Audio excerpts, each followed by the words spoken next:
Staff की छवि खराब है। तो उस बारे में हमने तुरंत यहाँ के सीआईडी वालों से बात की।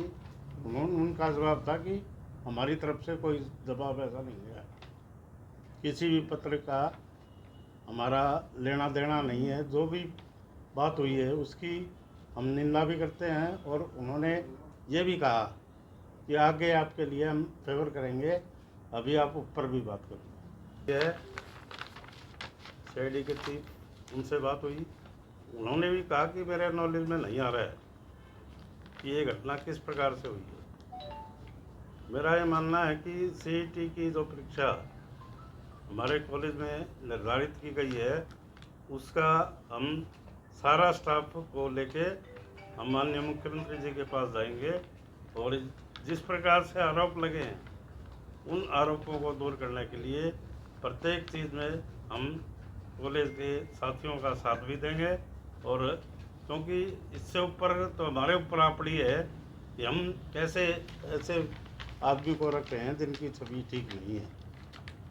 ऐसा माहौल तो न तो हमने कहीं पे बनाया है और न बन पाया है।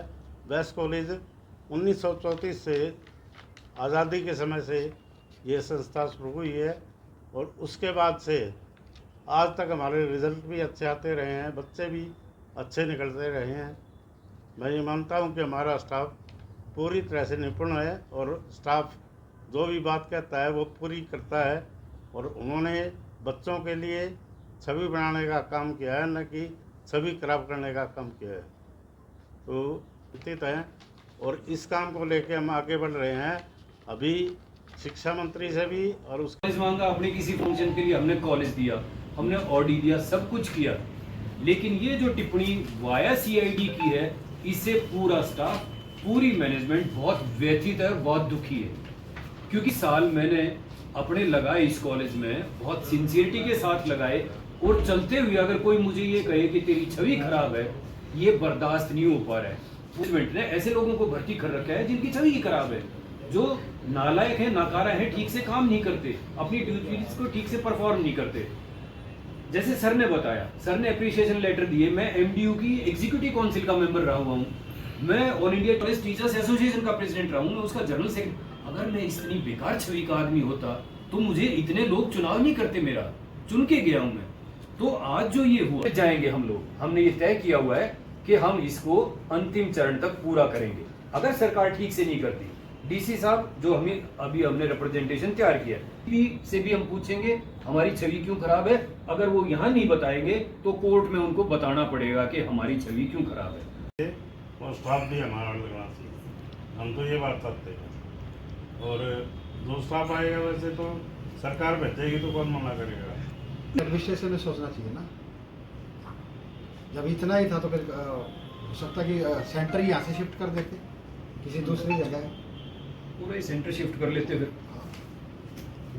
कॉलेज को भी रहने देते। जब स्टाफ ही नहीं लगा रहे तो पूरा सेंटर ही ले लेते। वो ठीक है, बहुत आपका सवाल जो है बहुत अच्छा सवाल है। रोल ही नहीं है सिवाय बिल्डिंग के, अब हमारा कोई रोल नहीं है कि भाई ये बिल्डिंग, इसके आगे लिखा हुआ है वेस्ट कॉलेज भिवानी, हमारा यही रोल है केवल। अगर उसमें कोई इस तरह की गड़बड़ होती है तो निश्चित तौर पर नाम तो आप लोग भी यही लिखे ना कि वेस्ट कॉलेज भिवानी में ये हुआ, जबकि हमारा उसमें कोई रोल ही नहीं। तो कल ऐसा होता है तो फिर कॉलेज के ऊपर कोई ऐसा इसका क्या है उसमें, मैं तो ये कह रहा था, मान लो परसों 26-27 को एग्जाम है, हमारा स्टाफ कोई भी नहीं लिया, कोई लाइट चली जाती है, कोई जनरेटर चलाना है, क्योंकि एंट्री तो बैन है, एंट्री तो कोई आएगा नहीं, वो कैसे चलेगा। हमने करवाए हैं। भिवानी का एकमात्र कॉलेज है जो 4-5 डिस्ट्रिक्ट, हिसार, सिरसा वगैरह करके कंपनी सेक्रेटरी का जो इतना बड़ा एग्ज़ाम है वो ऑर्गेनाइज करवा रहा है। सीएम में जो कोलकाता से चलती है उसके एग्ज़ाम हम करवा रहे हैं। एचटेट के हमने एग्ज़ाम करवाए हैं। यूनिवर्सिटीज़ के आप एग्ज़ाम देख ही रहे हो, किसी की तरफ से कोई भी हमारे खिलाफ कार्रवाई नहीं है। तो ये एक दिन के अंदर से ये कैसे आ गया। आरोप के बिना किसी नोटिफिकेशन के अचानक कह दिया गया मेरे शिक्षक साथियों के साथ या हमारी मैनेजमेंट के खिलाफ इनकी छवि ठीक नहीं है। आप सब जानते हैं एक संस्थान में एक कर्मचारी का एसीआर खराब करने से पहले भी उसको एक लेटर देना पड़ता है कि आपके संज्ञान में ये बातें, ये कमी आपके उसमें आई है। हम पिछले विगत कितने सालों से प्रतियोगी परीक्षाएं आयोजित करवा रहे हैं, एक भी